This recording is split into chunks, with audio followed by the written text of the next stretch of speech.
बातों को घुमा फिरा के बात करने से कोई फायदा नहीं है और आपके बीजेपी के चमचों को बात कराने से कोई फायदा नहीं है। कागज है तो मुंह पर मारिए। आरएसएस को बैन करने की तैयारी हुई पूरी तो जान से मारने की धमकी लगी मिलने। जी हाँ दोस्तों, ऐसे तो लगातार प्रहार जो है आरएसएस पर इस साल पड़ता ही जा रहा है, मगर दोस्तों अब जो एक्शन होने जा रहा है आरएसएस के साथ वो बहुत ही तगड़ा एक्शन है, आपको मैं बताऊंगी। सबको जय मसीह की मेरे प्यारे भाइयों और बहनों, आरएसएस बयान होने जा रहा है। अब कौन सी राज्य में आरएसएस बयान होगा ये मैं आपको ज़रूर बताऊंगा। तो मेरे प्यारे भाइयों और बहनों, तमिलनाडु में आरएसएस बयान होने के बाद अब कौन सी राज्य में आरएसएस बयान होगा, ज़रूर होगा, मैं आपको पूरी जानकारी देने वाला हूं। पहले मैं आपको एक वीडियो दिखाना चाहता हूं। इस वीडियो को देखिए, उसके बाद हम बात करते हैं। बातों को घुमा फिरा के बात करने से कोई फायदा नहीं है और आपके बीजेपी के चमचों को बात कराने से कोई फायदा नहीं है। कागज है तो मुंह पर मारिए। आरएसएस को बैन करने की तैयारी हुई पूरी तो जान से मारने की धमकी लगी मिलने। जी हाँ दोस्तों, ऐसे तो लगातार प्रहार जो है आरएसएस पर इस साल पड़ता ही जा रहा है, मगर दोस्तों अब जो एक्शन होने जा रहा है आरएसएस के साथ वो बहुत ही तगड़ा एक्शन है, आपको मैं बताऊंगी किस राज्य में आरएसएस के ऊपर तबाही आ चुकी है। इस वक्त जितनी मनमर्जी इस संगठन ने करी, अब तक उन सब का अंत हो रहा है। और वो सब कुछ कैसे हो रहा है, कौन कर रहा है, कौन है वो कांग्रेस के नेता जो ये सब कुछ कर रहे हैं, आपको मैं सब कुछ विस्तार से बताऊंगी इस वीडियो के अंदर, तो आप कहीं मत जाइएगा। साथ ही दोस्तों चर्चा करेंगे कि आखिर ऐसा हो क्यों रहा है। वीडियो को आप पूरा देखिएगा। नमस्कार, आदाब, आप देख रहे हैं खबर अड्डा और मैं हूं आपके साथ सुम्बुली राम। दोस्तों क्या आप जानते हैं कि राष्ट्रीय स्वयंसेवक संघ आरएसएस ये कोई ऐसा आधिकारिक संगठन नहीं है, ये बाकी तमाम संगठनों की तरह, एनजीओस की तरह रजिस्टर्ड नहीं है, पंजीकृत नहीं है। और ऐसे में इसे कागज दिखाने के लिए कहा जा रहा है, कागज बनवाने के लिए कहा जा रहा है। तो मोहन भागवत कह रहे हैं कि भाई हम तो 100 साल से बिना कागज के चले आ रहे हैं। तो मोहन भागवत कागज दिखाना तो दूर, बनवाना भी नहीं चाह रहे। समझ रहे हैं आप दोस्तों। और ये संघ मैं आपको बता दूं कोई छोटा मोटा नहीं, इसकी शाखाएं आपको लगभग हर जगह मिल जाएंगी। मगर जिस तरह से ये संघ काम करता है और जैसे समाज में अपना बोलबाला किया हुआ है इस संघ ने, जिस तरह भाजपा के नेता इससे जुड़े हुए हैं, संघ के मेंबर हैं या रह चुके हैं, तो इस संगठन को लेकर अब कई सवाल खड़े हो रहे हैं। सबसे बड़ा सवाल ये कि इसका रजिस्ट्रेशन आखिर हुआ क्यों नहीं, जैसे सबका हुआ है, जैसे सभी संगठन सरकार की नजर में है, उसकी लिस्ट में है, सब कुछ लीगली हो रहा है, ऑडिट होता है उनका, तमाम तरह की छानबीन होती है कि फंड कहीं बाहर से तो नहीं आ रहा। क्या ये सारे प्रोसीजर आरएसएस के साथ होते हैं? इसलिए सवाल सरकार से भी उठता है कि वो अब तक चुप क्यों है, और साथ में संगठन से भी होता है कि उन्होंने अब तक इस काम में तेजी क्यों नहीं दिखाई, ये ऐसा करना जरूरी क्यों नहीं समझते।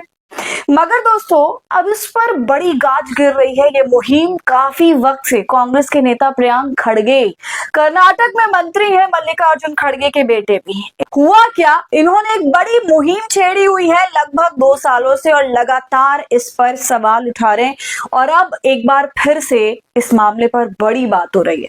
एक तरह से दोस्तों अल्टीमेटम दे दिया है कर्नाटक के राष्ट्रीय स्वयंसेवक संघ को और कह दिया है कि आप इसको रजिस्टर करवाइए, तमाम कागज दिखाइए, नहीं तो ये बैन होगा।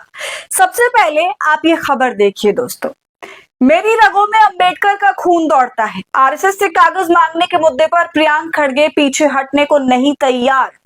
खबर में क्या लिखा है आगे, आरएसएस से पत्र लिखकर कागज मांगने के मुद्दे पर कर्नाटक के गृह मंत्री प्रियांक खड़गे पीछे हटने को तैयार नहीं है। इस मुद्दे पर कर्नाटक से लोकसभा के सदस्य रमेश जिगाजनागी के बयान का हवाला देते हुए खड़गे ने एक्स पर लिखा कि मैं धमकियों से नहीं बल्कि नैतिकता से डरता हूं, क्योंकि हमारी रगों में अंबेडकर का खून दौड़ता है। उन्होंने आगे लिखा कि मैं संविधान के संरक्षण में हूं और मुझे उन लोगों से डरने का कोई हक नहीं है जिन्हें संविधान के तहत कोई मान्यता नहीं मिली। दरअसल बीजेपी सांसद और दलित वर्ग से आने करने वाले बीजेपी सांसद रमेश जिगाचनागी ने कहा था कि एक दलित व्यक्ति प्रियांक खड़गे ने आरएसएस पर सवाल क्यों उठाए। जिन लोगों ने आरएसएस पर सवाल उठाए हैं उनका काम तमाम कर दिया गया है। तो देख रहे हैं आप, खुद सुन रहे हैं ना, खुले में इस तरह की बातें की जा रही हैं। दलित और आरएसएस को अलग अलग नापा जा रहा है, मारने की धमकी दी जा रही है। क्यों? इसलिए क्योंकि प्रियांक खड़गे ने 13 जून को एक पत्र आरएसएस के चीफ मोहन भागवत को लिखा। इस पत्र को प्रियांक खड़गे ने 15 जून को सार्वजनिक किया था। इसमें खड़गे ने आरएसएस के चीफ से पूछा कि ये बताइए कि वो एक रजिस्टर्ड संगठन है या फिर नहीं। खड़गे ने अपने 7 सवालों में ये जानने की कोशिश की दोस्तों कि आरएसएस को फंड कहां से मिलता है। उन्होंने ये सब पूछते हुए ये भी लिखा कि आरएसएस ने बड़े पैमाने पर कर्नाटक में कार्यक्रम किए हैं। ऐसे में इस संगठन की कानूनी वैधता क्या है? तो मेरे प्यारे भाई और बहनों, आपने सब कुछ देख लिया और सुन लिया भी। तो देखिए, ये है आरएसएस। तो आरएसएस अब तक गवर्नमेंट रजिस्ट्रेशन नहीं किया है कि आरएसएस एक संगठन है, एक ग्रुप है। अब तक इतने सालों से आज तक गवर्नमेंट रजिस्ट्रेशन नहीं हुआ है आरएसएस का, जो कि चौंकाने वाला बात है। सरकार चुप है। सरकार क्यों चुप है? क्योंकि ये बीजेपी सरकार है, इसलिए चुप है। और ये जो आरएसएस, ये बीजेपी सरकार का एक ब्रांच है, एक शाखा है, आप कह सकते हैं। इसलिए सरकार चुप है। अब तक क्यों रजिस्ट्रेशन नहीं हुआ है, आप भी सवाल कर सकते हैं। ज़रूर सवाल करना चाहिए। इसलिए कर्नाटक का जो सरकार है वो आरएसएस को बैन करने जा रहा है। आरएसएस बैन होगा और इसके पीछे राहुल गांधी उनका भी बहुत बड़ा हाथ है। आरएसएस को बैन करेंगे और आरएसएस को बैन करना भी चाहिए।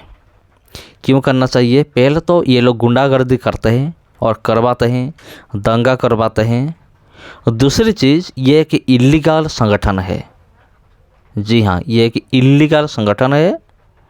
और ये जो संगठन है ये आज तक चलता आ रहा है क्योंकि इसके पीछे बीजेपी का हाथ है, इसलिए। लेकिन अब और नहीं, अब वक्त आ गया है, आरएसएस को बैन करनी चाहिए। तमिलनाडु में तो आरएसएस बैन हो गया क्योंकि थालापति विजय का सरकार आने के बाद उन्होंने आरएसएस को बैन किया। अब खबर आ रहा है कर्नाटक से कि ये आरएसएस बंद होगा। तो ये देखना बाकी है कब बंद होगा। तो सबको जय मसीह की मेरे प्यारे भाई और बहनों, आरएसएस को लेकर आपका क्या राय है कमेंट करके ज़रूर बताइए। वीडियो अच्छा लगा तो वीडियो को शेयर कीजिए, चैनल को सब्सक्राइब कीजिए। जय मसीह की।